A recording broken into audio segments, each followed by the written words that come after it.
All right, I always preface this with, now that you've learned IPv4, you worked really hard on understanding it and how to do subnetting, forget everything.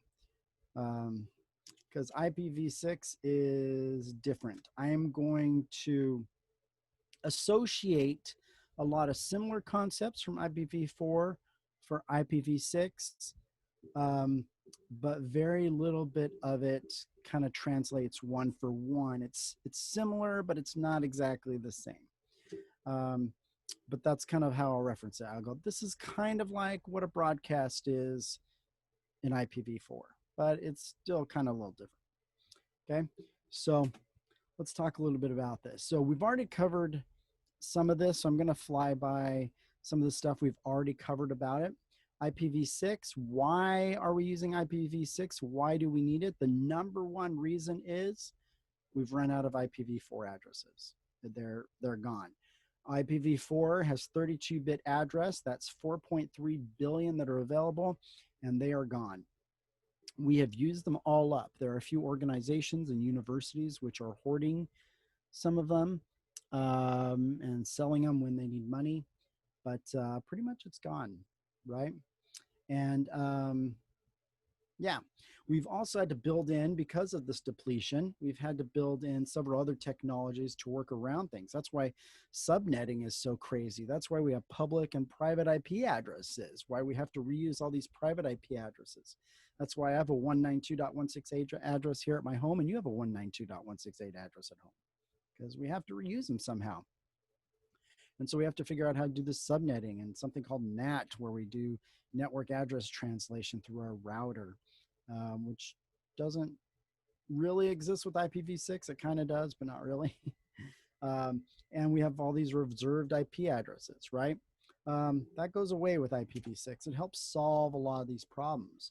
The biggest thing is we have a lot of them. We have 340 undentillion, however you say that. That is a lot of IP addresses, and we'll demonstrate how that is. And most devices already support it. All right. Now, first thing you need to know is IPv4 and IPv6 can coexist, and they do currently.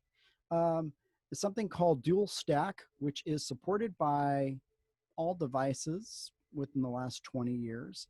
Support both IPv6 and IPv4 traffic.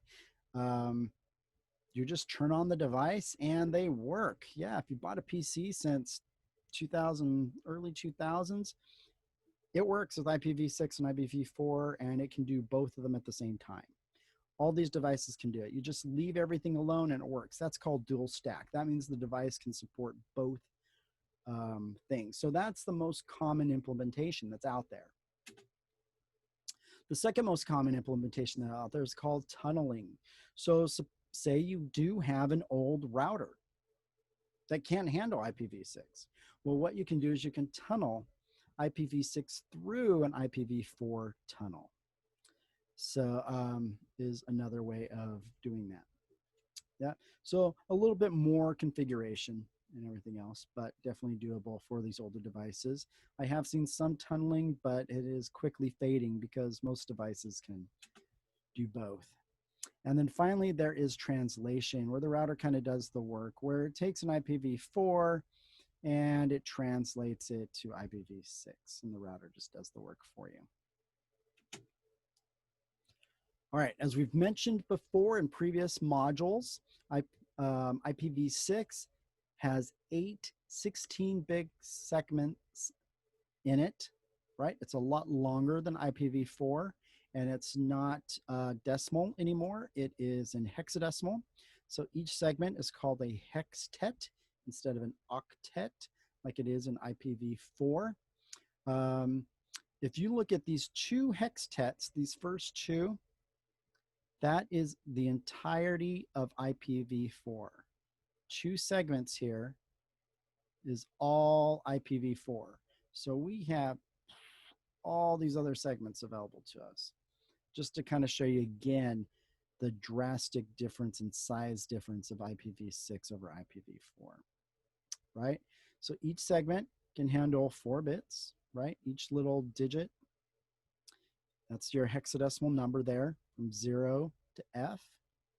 And as I mentioned there, 2 of these is all of the internet right there. Just right, that little section right there.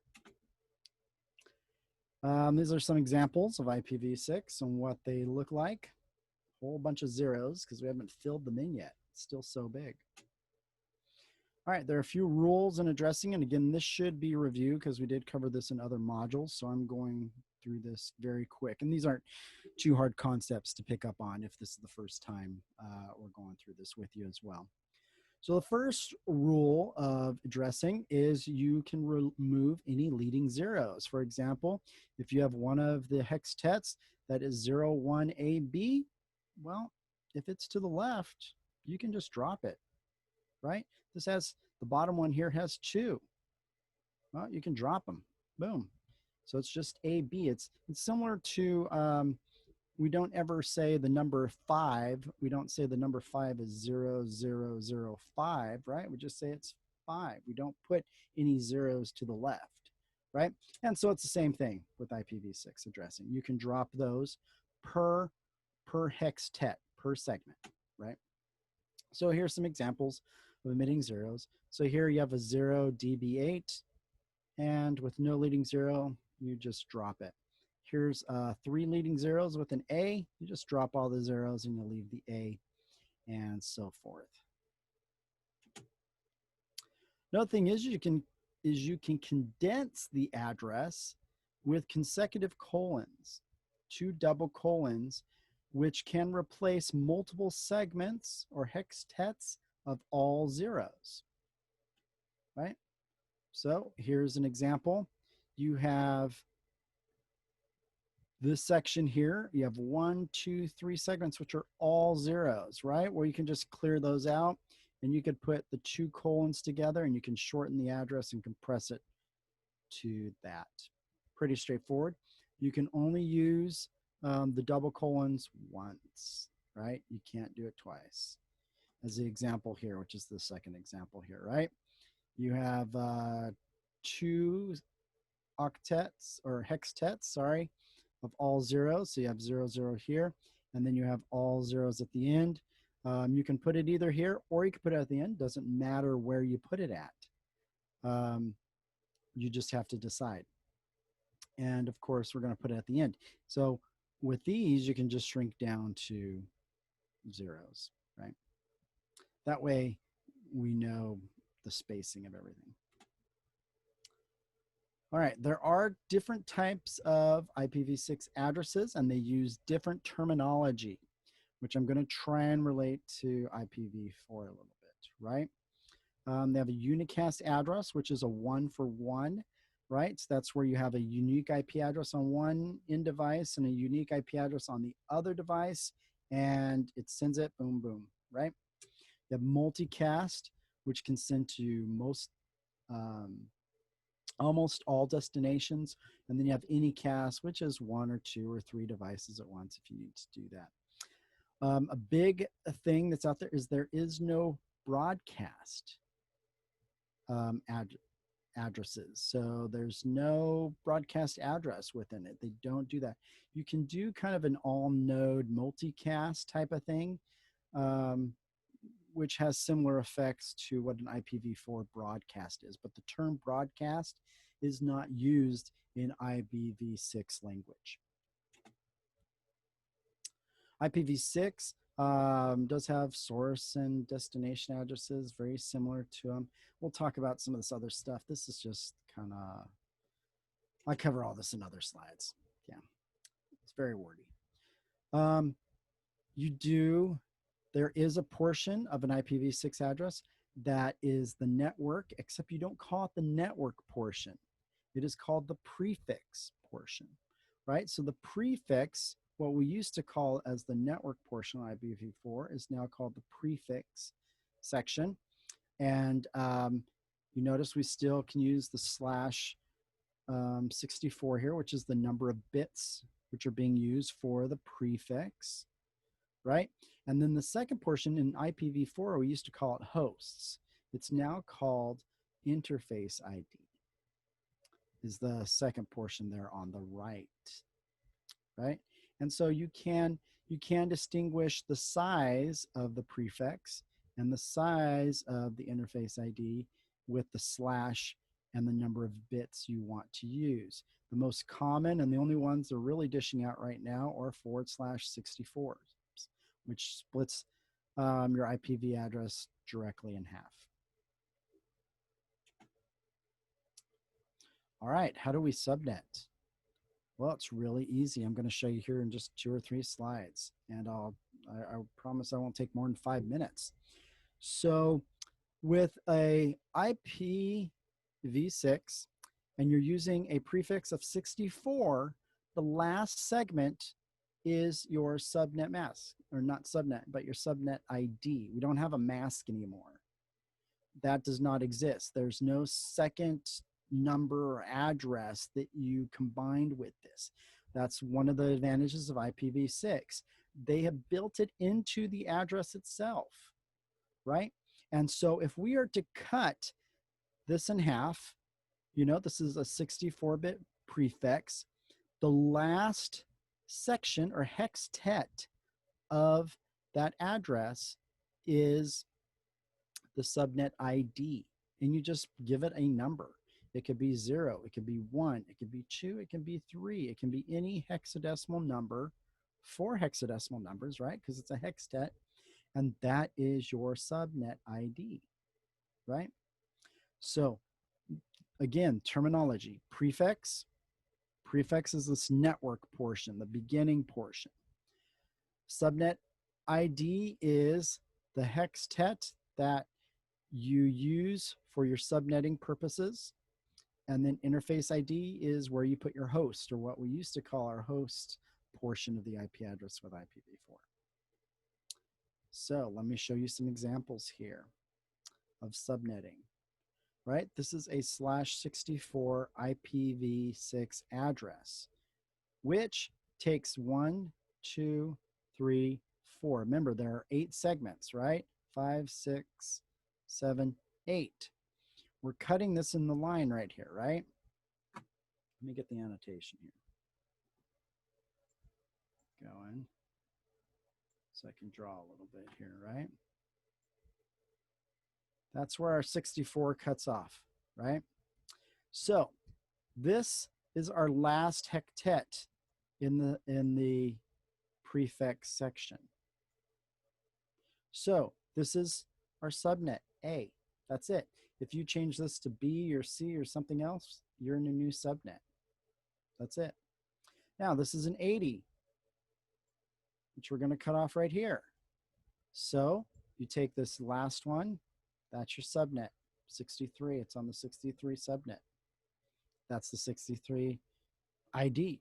You just give it an ID, right? This is a 48. So this is the second. Now, for the foreseeable future, we're only actually going to have /64 addresses. We haven't had to chop up anything else. Probably in our lifetime, this is all we're going to be dealing with. But I'm just showing you how easy subnetting is. So in a 48, we cut that off here in the third, 1, 2, 3. That's your subnet ID. That's your subnet right there. This is a 32, right? So there's our subnet. There's a 64 again. 1, 2, 3, 4. There's our subnet. That's it. That's subnetting in IPv6. That's it. You just take the last hextet, and that is your subnet. That's it. So you have to make sure that if you're on the same network, which we don't call it network anymore or LAN anymore, we call it a local link, that every device has to be on this same network. And we'll show you that in the lab here in the next few slides. I think number 4 is wrong. Oh, is number 4 wrong here? Let me see. Did I cut it in half here? Oh, 32 is right here, right? Yeah. You're right. Oops, let me get off the eraser here. There we go. That should be right there, right? So it should be that one. Yeah, that looks good. Is that right? Yep, I took it over too far. Sorry about that. So I think you're right. That's it. That's your 32. It's your second one. That's it. So thank you for that correction. Yep. Thanks for keeping me honest. Good. All right, that's subnetting. Very nice, huh? So if it's so easy, why aren't we using it? I'll talk a little bit about that later as we cover some more terminology here. So instead of a LAN with IPv4, right, we would normally call this a LAN or a network here, right? Nope, this is called a local link when we're dealing with IPv6. This is, or short, you just say a link, right? This is our link. Boom, all right here, which means everybody needs to have the same subnet, the same prefix right here, right? To be able to connect and interact so that this PC can connect to this printer and this server and everything else. It's not routable. You actually get two IP addresses. You get a local link address, and then you get something called a global IP address, which is then routable beyond routers. Okay, so a link is similar to a subnet. This is just the terminology. It's not routable. You can only communicate with devices on the same link, right? Think of it similar. It's similar, but not exactly the same as a private IP address for IPv4, right? These IP addresses that you only have in your home, right? Only within your business going out. It usually starts with FE80. So that's what you'll be seeing this range quite a bit. Everything will be FE80. Usually the first device here for your router will be FE81. And then that way all these devices can communicate together. The local link does not have a subnet ID. That is not included as part of this address here. So here's an example of your local links, right? We have 3 links here, right? We have our first link here. Get my notation here. With subnet ID 1. Notice that this has a subnet ID of 1, right? Let's see if I could change the color, something a little brighter, right? 1, right? So this interface right here is part of that, all part of that.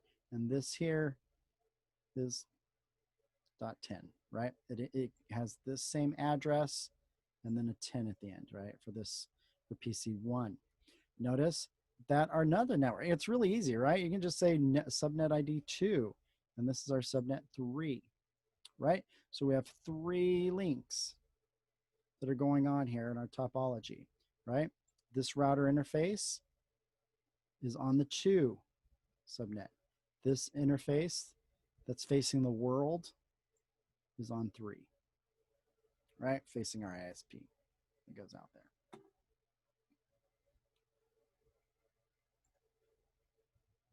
Oh, can I just clear it? There we go. So there's an example of that. All right, global unicast address, GUA. You can kind of think of this as public IPv4. This is the stuff that's routable. These are the addresses that you can use on the internet. Now, there have only been a small sliver relatively. It's ginormous as compared to IPv4 addresses that are dished out by ICANN, who helps manage these IP addresses and where they go. So we currently have only allotted this 2000 range, right? These first 3 bits to be routable on the internet. And so those are the first 3 bits of the prefix that are routable, though you can use any of them, but the only ones that have been handed out by ICANN is that range of IP addresses, okay? In our labs that we'll be using, we will always be using a 2.2001 DB8 range. So these are our routable addresses. These have to be unique amongst all devices, including internal devices, right? So there's no more just 192.168 addresses anymore. You essentially get 2 IPv6 addresses, one for your internal link and one if you want to surf the internet or go beyond other networks, right? And this is your address to go to other networks or links, right? And it's the GUA, it's the way it's going to be referred to here on out, which stands for the Global Unicast Address, right? And we use these one-to-one addresses in IPv6 to be able to send and communicate to things. So in our labs, you'll see them as 2001, always starting with 2001. Okay. This is what it looks like when you get configuring it into a Windows machine. You will actually enter in your IP address for your device, and you will put in the prefix, and then you will put in your gateway address, just like you do for IPv4. Now, we can ping IP addresses. I kind of put that as an example here. I can show you. This is just your loopback address. When you are pinging, I can find the right slide. This is your loopback. That's equivalent to the 127.0.0.1 address that is part of your machine. It's part of your operating system. So I'm just going to ping that just to show you that it works. Got too many. Oops, I need to open up another tab here. Make this a little bigger.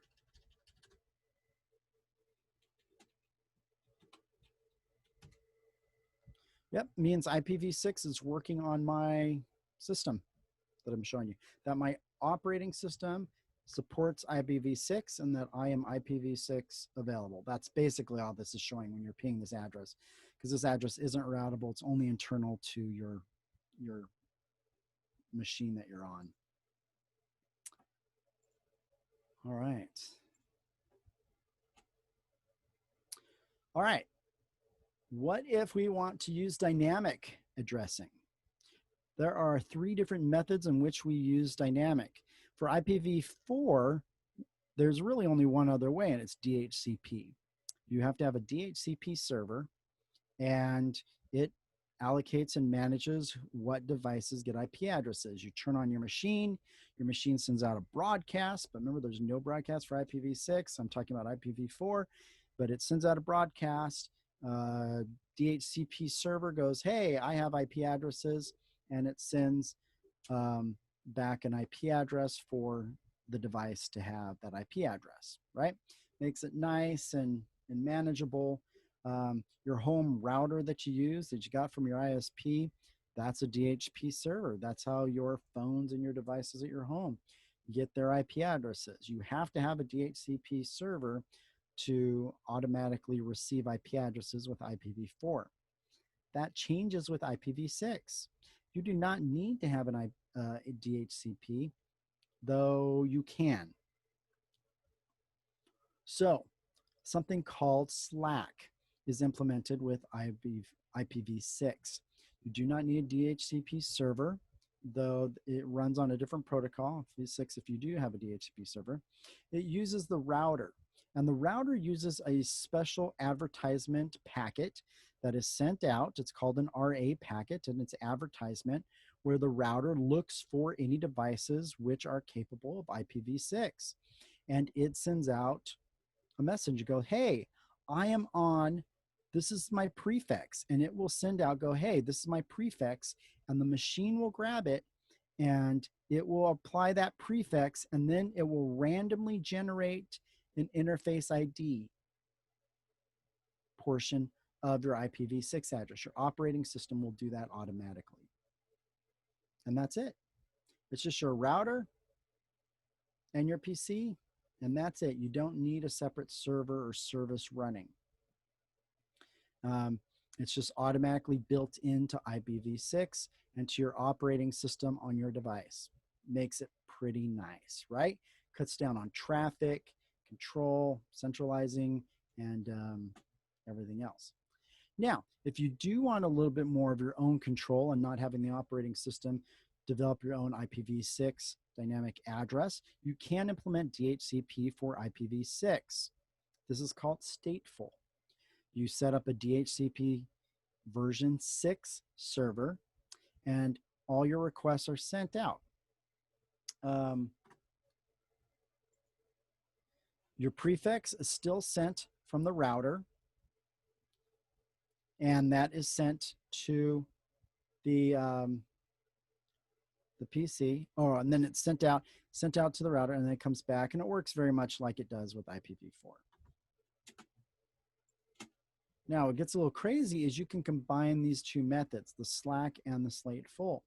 So what happens is a portion of your IP address, right? Your actual IPv6 address comes from the router through slack, right? It sends the prefix to your machine through the RA message. Your operating system will finish out the IPv6 address with the interface ID portion of it so that it's unique. And then what the DHCP server does is it provides all the other information that you need, something like your DNS servers and what else? DNS and other stuff, right? Whatever else it needs for its networking person. DNS, which is pretty important. All right. Why is no one using IPv6? I don't know. Mostly because it's different. It's a whole change. It's hard to understand. People have invested a lot of time to learn how to subnet with IPv4. So darn it, I'm not going to change now after I spent all that time learning to do all those worksheets that my instructor gave me, right? So I'm not going to do it. Anyway, they don't. NAT is kind of saving it right now, which translates it. We have private and public IP addresses, right? But they can coexist. And actually on June 6th,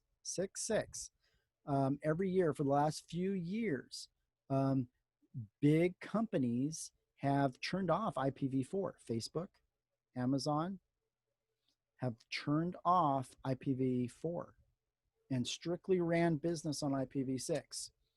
And the internet never crashed. I think they've been doing this for at least the last 5 years or so. And just to prove to the world that, hey, we can switch over. We just need everybody to do it. So, yeah, I don't know why we're not switching over yet. And that's IPv6, guys. I'll show you how to configure a device. We should have already done it in another lab, so this is a bit more review, but I will show you again. Let's jump into some of these other chapters. Let's look at chapter 13, ICMP. So what is ICMP? ICMP is the protocol that you use when you ping. So when you're using ping, ping is the wrapper, and the actual protocol, what it does is it creates an ICMP packet that sends it along, and it manipulates it a little bit to get back certain messages. And basically all ICMP does is relay messaging.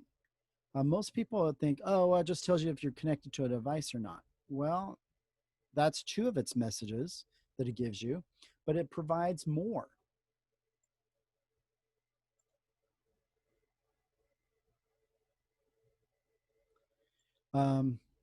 So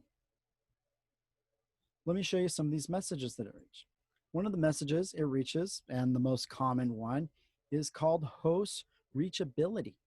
It means you can reach one device to the other, and you get a message back that that device is there. And the little animation will go and show you. Yep, it's here. So it sends back a response. And if it gets back a response, that is one of the messages that you get saying, yep, I connected. That device exists. Well, it's more than that. It goes, I can actually route to that device, right? You can also get destination not reachable or service unreachable. And actually you can get back 4 different types of messages as to why you can't reach that device, which might be helpful when you're troubleshooting things. And we'll talk about using ping. Ping is probably one of the most critical tools to use for troubleshooting. You either get network is not reachable. What? that means something is probably wrong with your subnet mask.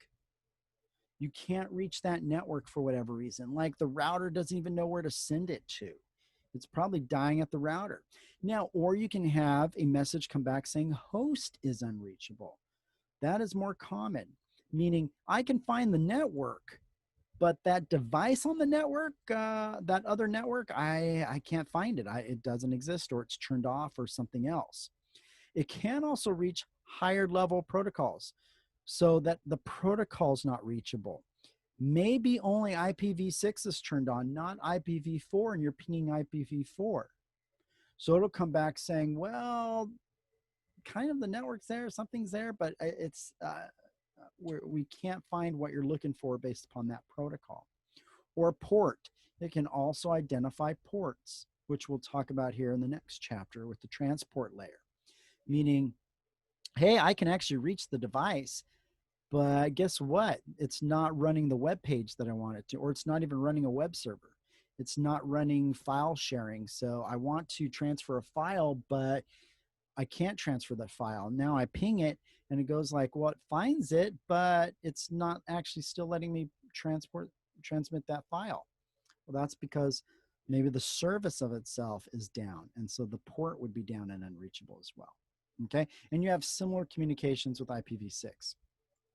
The final message that you can get from ICMP is time exceeded. There is a field in the IP packets for TTL, time to live, how long a packet is allowed to bounce around the network before dying, right? And eventually that will time out. And if it can't reach it in time, you get a message that it's timed out. Usually it can't find it, okay? Now, we'll talk about the two main tools that use ICMP packets, which is ping and Traceroute. I think in Windows, you actually use traceRT. That's what the command is. Let's talk about, I got to find the slide I want to demonstrate this on. Yeah. So if we're on a network, and we're this PC right here, how do we troubleshoot a device? So if PC, whatever, PC PC1, that's right here, cannot reach the internet. Like this is the most typical complaint that you'll get as a network. I can't reach the internet. The internet's not working, right? I get that here at home all the time, right? And so how do you know whether it is the computer that is having the issue, whether it's the switch that's having the issue, whether it's one of the routers that's having the issue, or whether it's the server you're trying to connect to, or the printer you're trying to connect to, or the other device? How do you pinpoint where the problem is? Where do you start looking? Well, you use ping, right? The first thing you want to do is you want to make sure that your operating system is running correctly, so you ping your loopback address. Oh, okay, my operating system's working. My operating system can translate IP and TCP, so it's running good. Then the next thing, you might want to ping the switch or the VLAN or the management VLAN on the switch. If you can do that, oh, great. Okay, your VLAN's working. Then you might want to ping this port on the router. Oh, everything's pinging there. Great. You can further out. Then you can actually try and ping this device, right?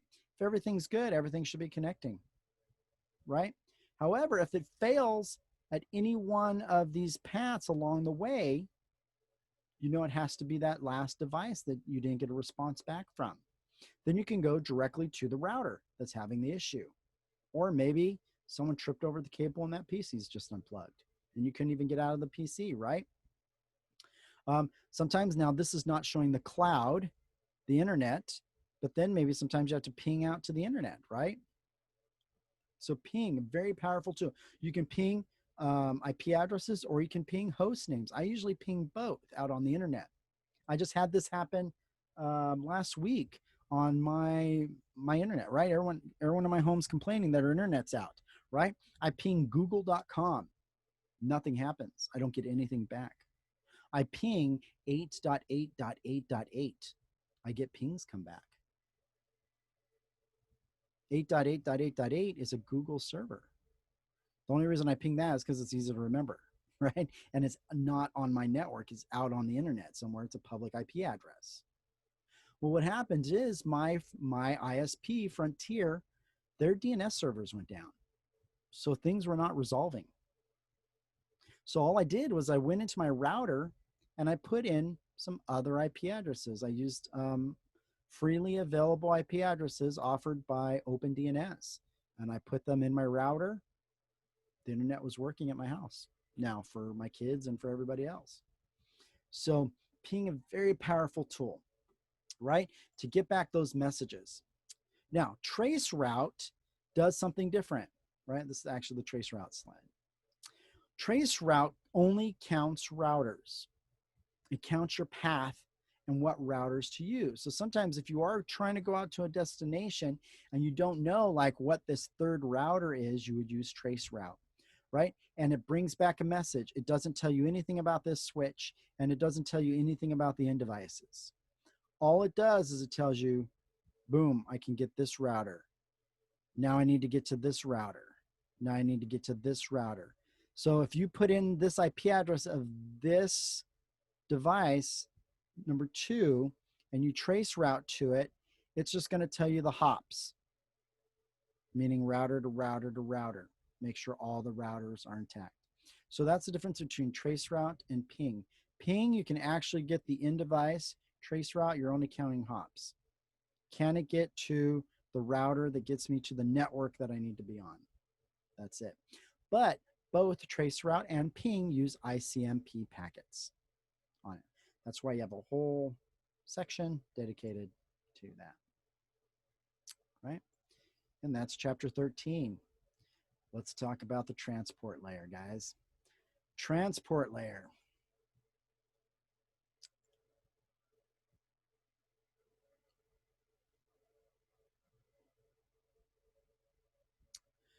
So the transport layer between here has a few different roles, right? One of the things is it tracks individual conversations. It allows us to be able to instant message, view web pages, watch YouTube, check our email, and stream video all at the same time, all on the same P, right? Because this one PC has the same IP address, right? So this email is coming into this machine with a destination IP address. Well, how does this machine know what to do with it? Just because it has a destination IP address of whatever, how does it know to access your email application, right? What if you get, no one does instant messaging anymore, right? Now they just text, but sometimes you do with businesses like Slack or other tools like that. You message, right? Just has an IP address. Well, how do you know what application to actually view that in? How about your web pages? And how about your different tabs in your web page? What about that? I have, I don't know, 25 tabs open right now. You can see that up here, right? Look at all that, all those tabs up there. How does the certain web page know to go to a certain tab that I have open on my web browser? I have multiple tabs open. Why doesn't a web page go to one of these other tabs? How does it know exactly which tab to go to? That is the transport layer, guys. It allows you to be able to do all these different connections all at one time. So that is, it manages all these connections, and it does it all through ports. And we'll talk more about ports. That's how it does all of this stuff. It also segments data. It breaks data down into smaller pieces, right, into something called segments. So that's one thing it does. It breaks information down too. It adds some header information, which we'll talk about here. Mostly the header information has to deal with ports. So it adds a port section to it. If you just look at IP packets, they don't have anywhere for ports, but TCP packets do, right? It identifies applications. So the transport layer actually will tell it based upon port. For instance, if it's coming in on port 110, it goes to your email. If it comes on port 80, it goes to an HTML. It's a web page, right? If it goes to port 531, it's part of your instant messaging or your chat system that you're using. The port numbers are attached to the IP addresses for something called a socket. Let's see, do I get to that yet? Not yet. Okay. I always want to jump ahead, but they start telling you about ports, but then they don't tell you about sockets yet. Now, maybe we'll go out of order here. I'll tell you about ports. So if we go,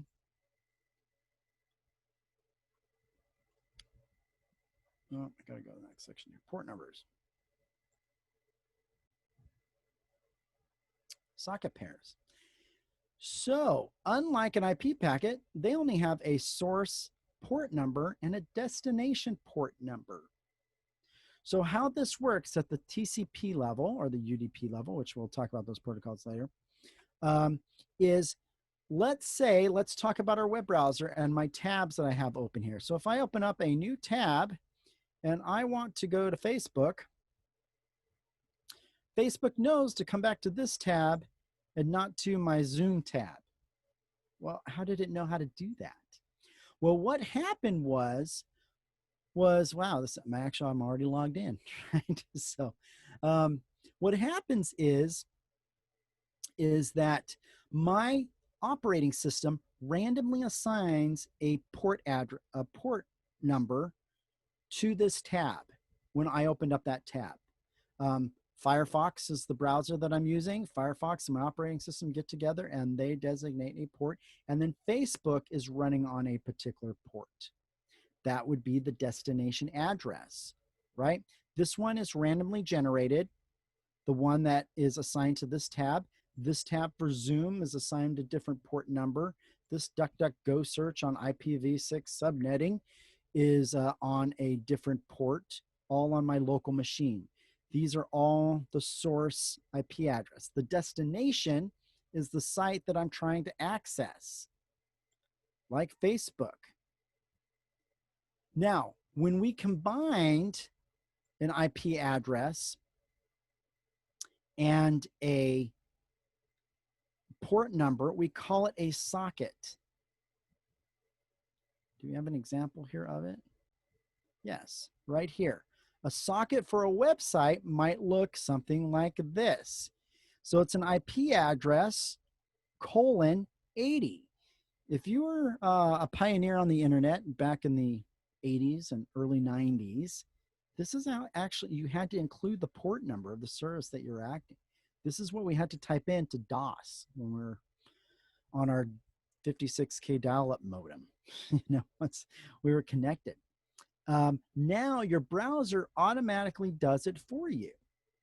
Let me show you. Let's say I want to go to Google. I just do it. And I go to google.com.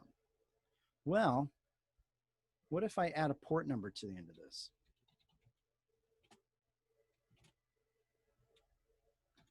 :80.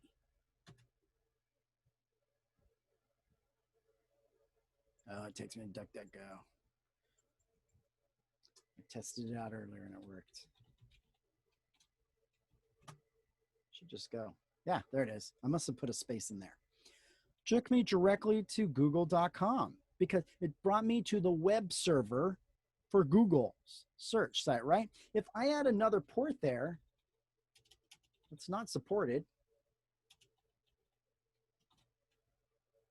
I don't know, 500.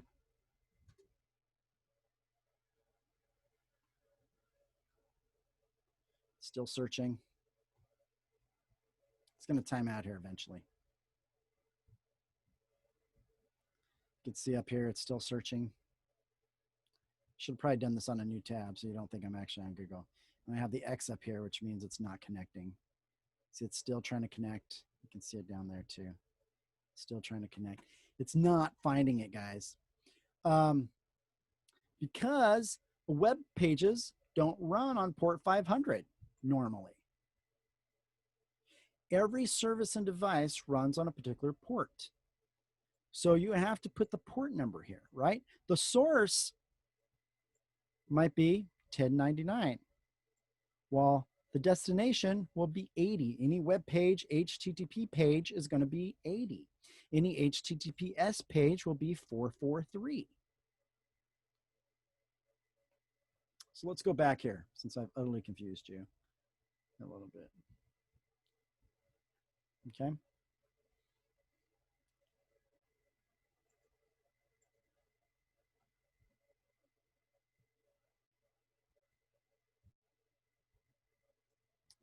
I'm just going to jump to port. Oh, yeah, let's go to ports.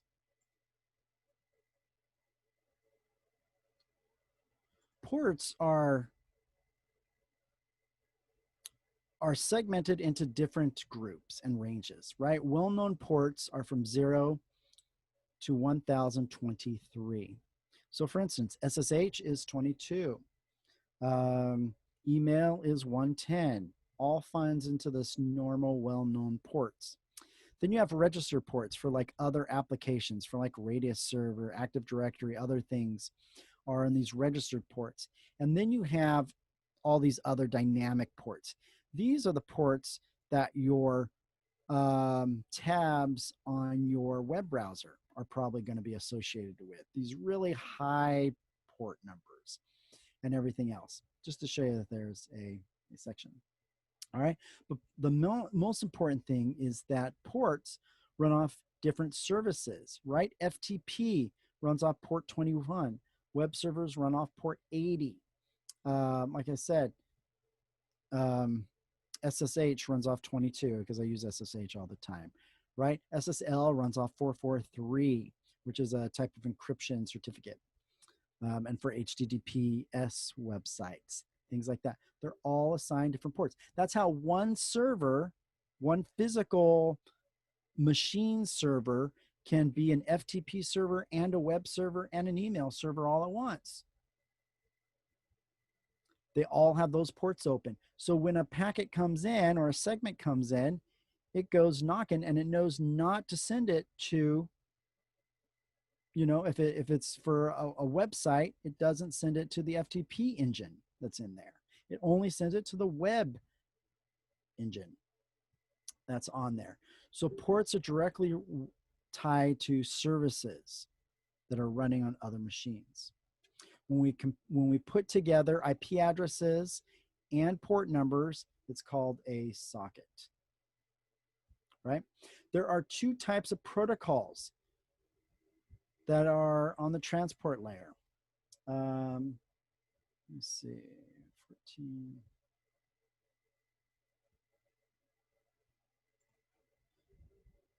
TCP is what you hear about the most, probably, because that's what web pages use. I like to relate TCP as the trustworthy, the overbearing parent, right? That sends out packets, but it guarantees that it delivers. It constantly is following up. It's used for web pages because you want all your web page to load, right? And it's used for other type of communications where you need reliable delivery and service, right? So TCP is one protocol. Uses a lot more bandwidth. It makes sure that you're connected to the other end, right? From one side to the other. The other, UDP, is what I refer to as your neglectful parent. The one that doesn't care, that just sends a transmission out there, and if it gets there, it gets there. If it doesn't, it doesn't care, right? This is used for certain services. Remember, this layer is concerned with services that are running.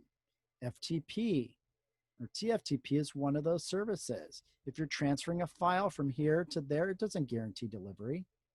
If one of your segments get lost, oh well, it's corrupt. You better verify that your file that you transferred over here is intact and not corrupt and not missing any segments, because UDP doesn't do it.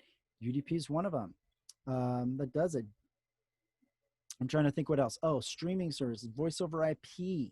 When you are talking on a phone through an internet connection, do you have to get every single syllable that comes through?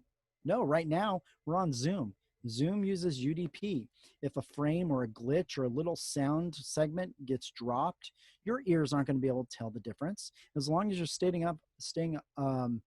getting at least 80+% of those packets, you can understand me when I'm talking. You can see me in the video. You can see the stream of everything I'm doing, but you're not receiving everything.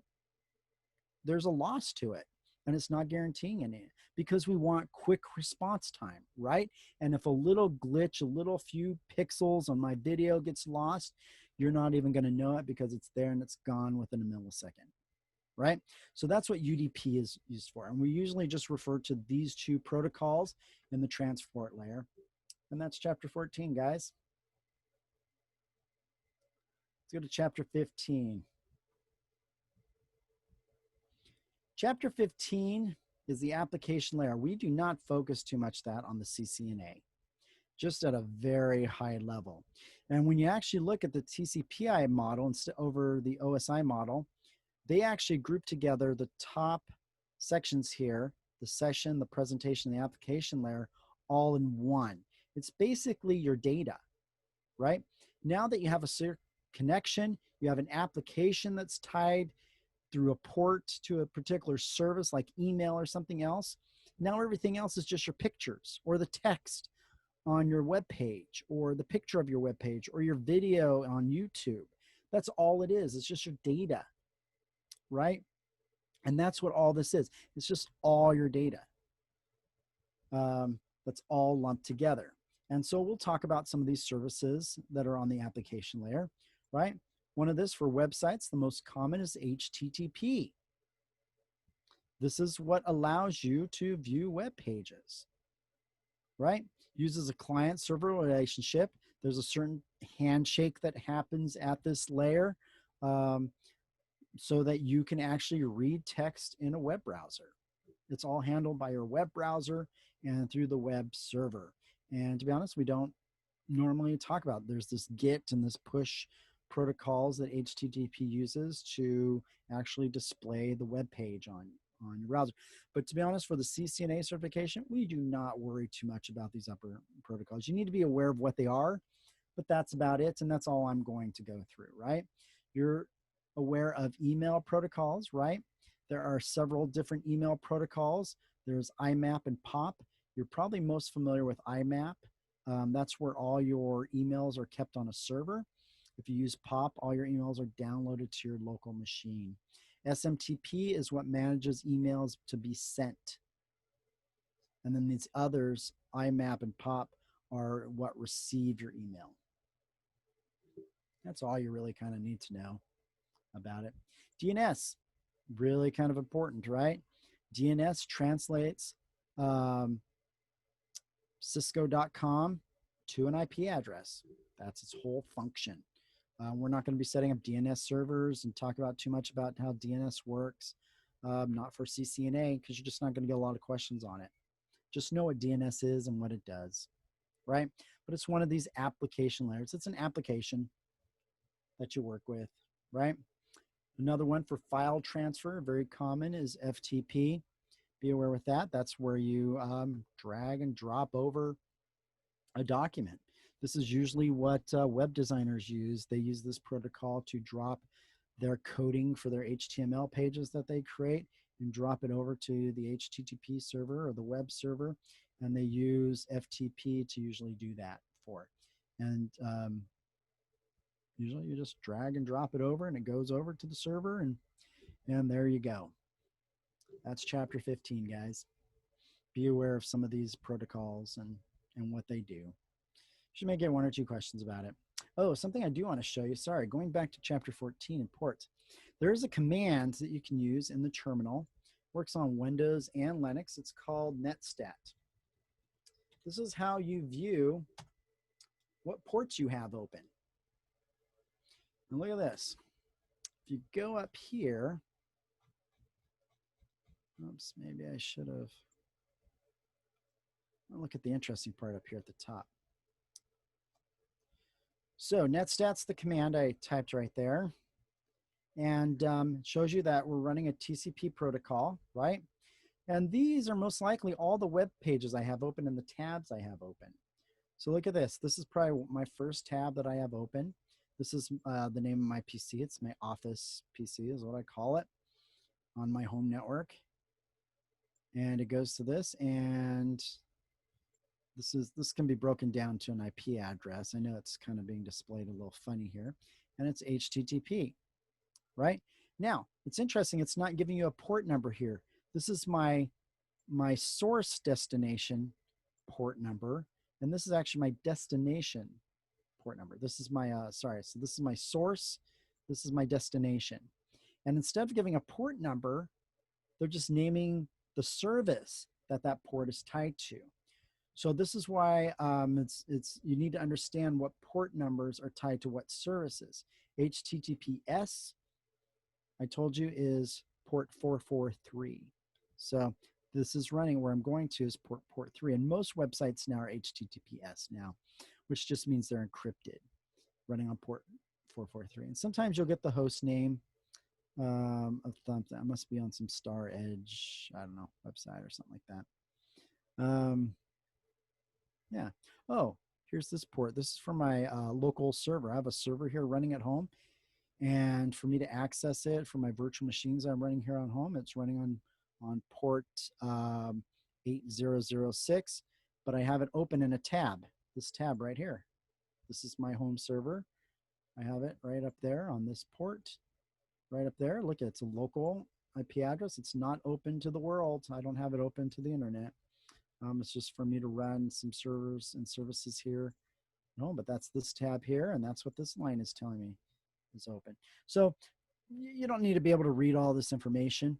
Just be aware that netstat is a tool that displays on your system the port numbers that you're currently connected to. All right, so I did want to show you that. All right, guys, how much time? Oh, we've already gone an hour. It goes so fast. All right, fast for me, probably not fast for you guys. I apologize. All right, let's get into some of your labs. So I'm going to be reviewing lab for chapter 12. It's lab 12.3.2. It looks like this. And by the way, this is topology. You're going to see this again. This is going to look very similar to what your final is going to be looking like, except you're going to be doing a few different things, right? And you're just only going to be working with IPv6, right? This is good prep if you want to convert your whole house over to IPv6. This is the lab to show you how to do it, right? You can easily do that.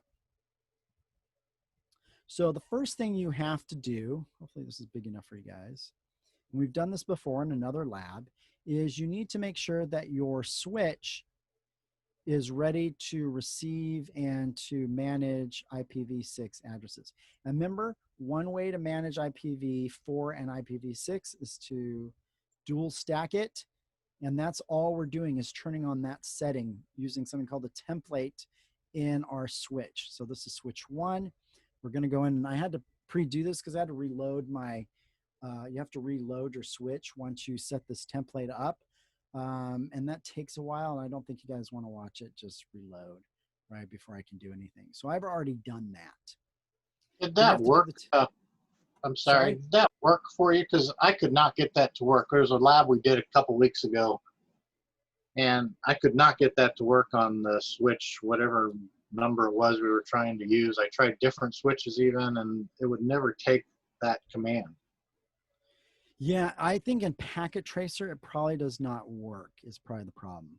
So for me, it does work since I'm on the actual devices themselves. So that's a good question. So you may just have to skip over this step. I believe on the Packet Tracers, this is already set up for you. Remember these labs are designed for you to do on actual equipment, and everything is not perfect. It's going over to Packet Tracer, unfortunately. So, but you should be able to, so you may have to just forego this. Sorry, I'm doing this on the actual equipment. So good question. Yeah, just skip over this if that doesn't work for you.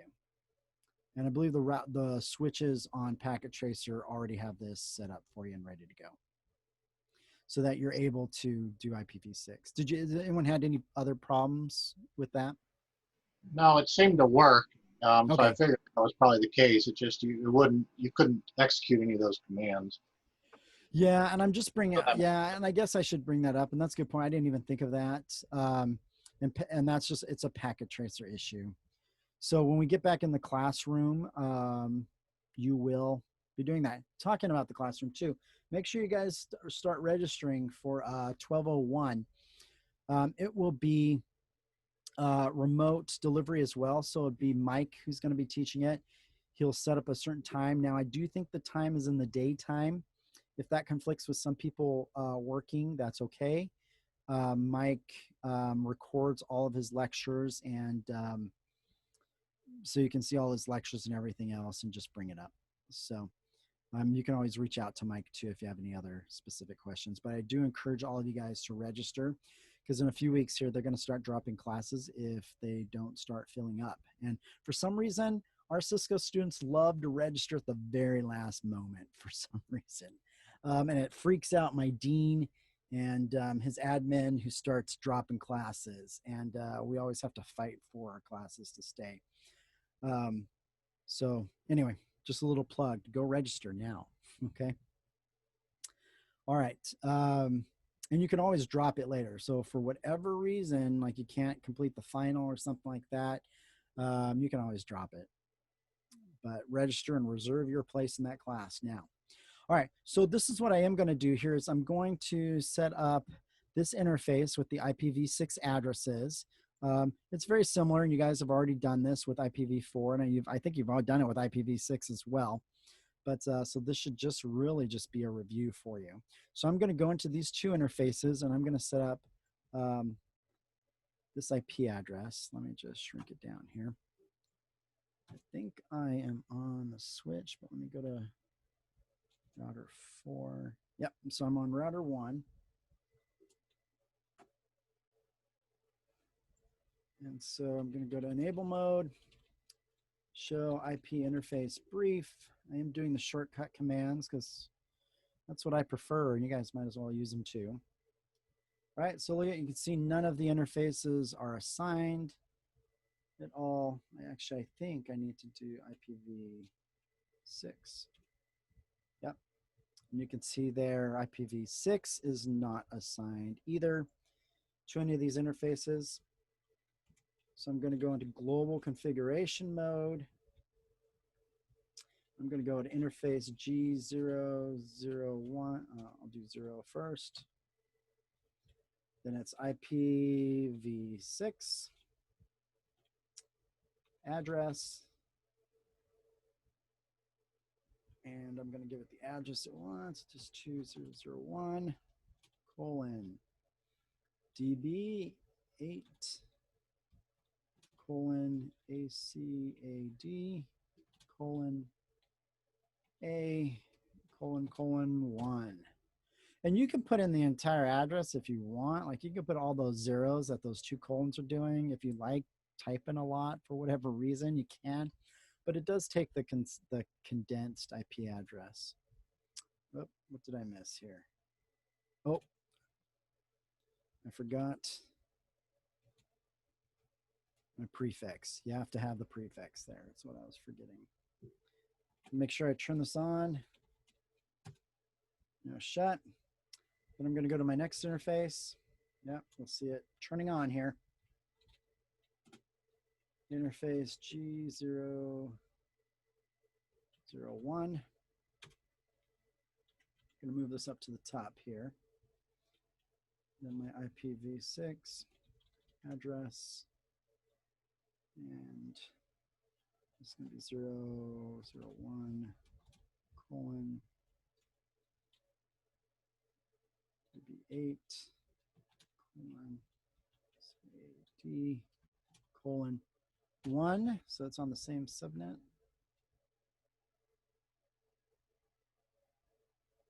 Right.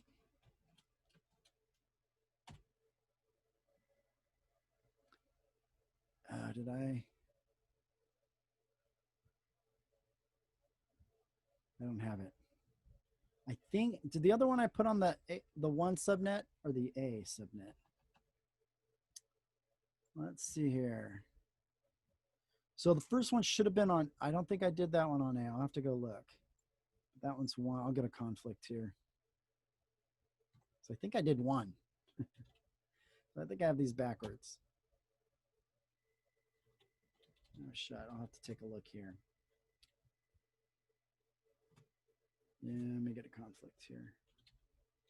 Let me end.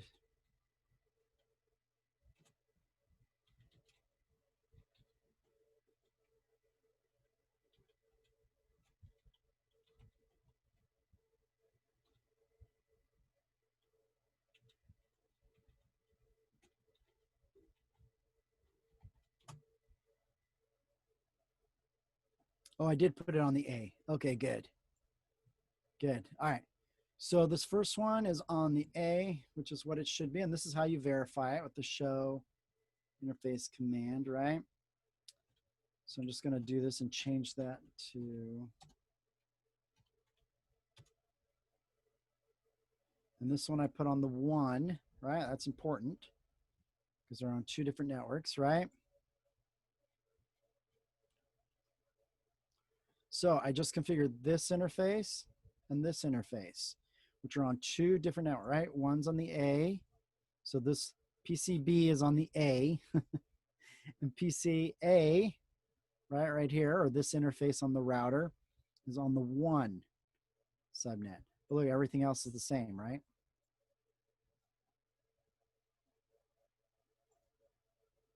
So that's what I set up. All right. So now that's our GUA, that's our global routing, so that we can actually route through the router, so that we can communicate from this side of the router to this side of the router, right? But we're also going to set up just our link information as well, our local link address.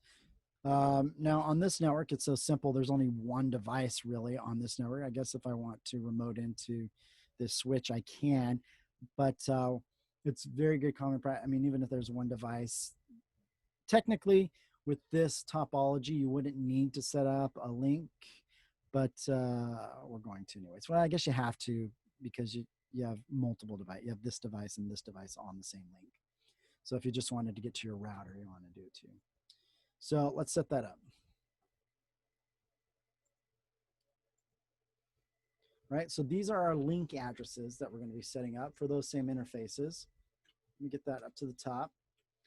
So you need to go to global configuration mode. I need to go to interface again, G000,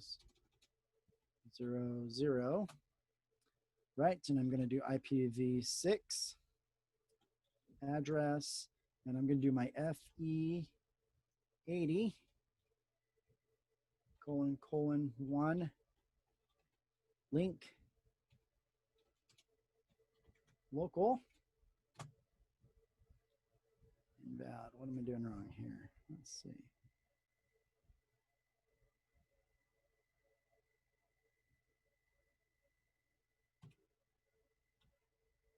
Oh,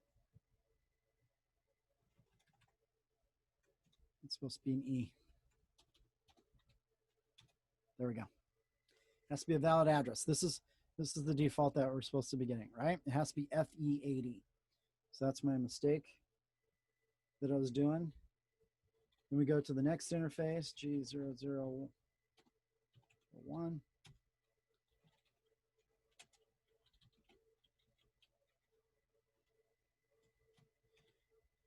Now, why can this one be the same?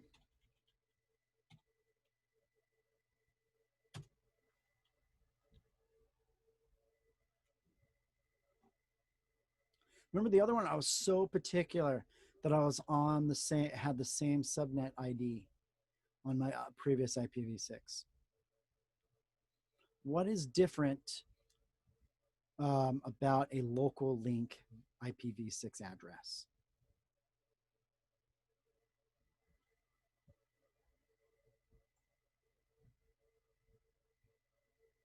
It's not routable. All it is. So what we just did, remember you have to have the 2 IP addresses, 2 IPv6 addresses. One is so that if just the router needs to communicate with PCA and back and forth between the router and the PCA, it allows that communication because this is 1 link right here. Now you would need a different link ID for PCA, though, probably FE80 right here. Yeah, FE, oh, you do 1 as well. Oh, that's the gateway. Yeah, that's right. That's the gateway that we're setting up, because you have to have this local link connection here, right? That's the difference between IPv6 and IPv4, right? But now to route globally, notice that different IP addresses, they're completely different IP addresses. And so you have to have this longer global IP address to be able to go from one to another link. And Do you have to have local link addresses, or can you just use the full IPv6 address? Like use for your default gateway the full IPv6 address of the router interface? Or does the way it works have to have the local link internal locally? Yeah, this is actually, that's a very good question. This is what actually will define the link for it. Because just like a router with IPv4 separates networks, the router, for it to be able to separate links, has to have each interface create its own link or LAN. And that's what that local link IP address is doing. It's saying you are now part of a local link.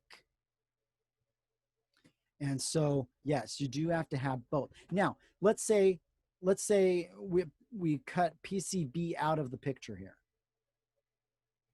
Then you don't even actually need these IP addresses. You can only go with local link addresses, and you're good, and you can stay within your own link all on the left side of router 1. And then you would only need local link addresses, and that's it. But yeah, even if you're routing beyond 2 different links, you need to define this as a link and this as a link, and then you can have these larger routing protocols. Only for the purpose of the gateway address is the only reason for it, is so that you have that local link out through the router. Does that make sense? Clear as mud? I don't. Yeah, it kind of does. It's one of those things, I guess eventually it might make sense. You got to practice, yeah, because you have to define this link. And remember, to communicate with the router, you have to have a link connection. Hence, you get the local link address. Then for routing beyond, so you're communicating with it, and now you're using the larger IPv, the global IPv6 address, the GUA address, right? Which will then allow you to connect to PCB. Because anyway, I'm probably mudding it up more the more I talk. So yeah, you do need to have that. But if you're only having one link, you can actually get rid of these larger ones, these GUA addresses here. And you can just work with those addresses. Yeah, but these are mandatory for a link. Are there limitations or rules for what a local link address can be? Like there are for IPv6, you can only use certain ones for non-routable? Yes, and the range that we're committed to is this FE80. Okay. But you have a lot, right? You have tons and tons and tons. So yes, we're using those FE80s. Yeah, good questions. But that's it, guys. That's all I have for you. I know you got quite a bit of labs there. Hopefully, but like I said, some of these are associated with just pinging and ICMP. Like 12 is IPv6, right? But then you get into 13, these are just your ping devices. You're doing a trace route. I think one's doing a ping and one's doing a trace route. They're not super extensive, if I remember right. And every time I say that, it ends up being the opposite. But when I remember reviewing them a while ago, they are pretty straightforward. So these ones are kind of the more intensive ones that I hope you guys get to jump on earlier. These ones are pretty straightforward. And then here you just have a paper you're filling out, basically a Word document. So, all right. Any final questions before we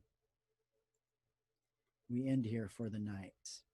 Any questions on where we're going for the next few weeks? No? All right, you guys don't have to endure 1.5 more lecture from me, right? Next week, we'll finish off the material. The week after, all I'm going to do is talk about the final and everything else. Guys, you're on the downward slope. Now, let me tell you, I would tell you, like I said, Cisco 1 is, I think, what most students find the toughest. And